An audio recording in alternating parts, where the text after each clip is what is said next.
proses pengiriman 5 unit mesin kaca rumput multifungsi. Ini sedang packing. Ini kombinasi cetak pelet, pesanannya Pak Isranudin, Banda Aceh, Kecamatan Meuredu, Pidi, Jaya Aceh.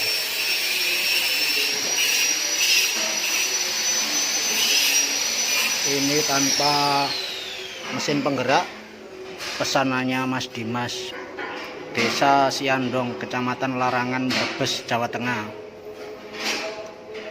Nah, yang ini ada mesin penggeraknya komplit, tinggal pakai. Pesanannya Muhammad Alfusna atau Ibu Nuryati, Desa Karangbendo, Ponggok, Blitar.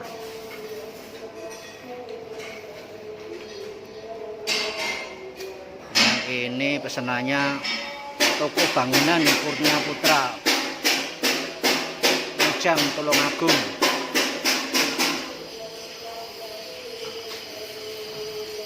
Yang ini satu lagi pesanannya Pak Sigit Haryanto, Kunir Kidul, Kecamatan Kunir, Lumajang. Ini sedang dipakai untuk diantar ke kantor pengiriman Indah Kargo Logistik.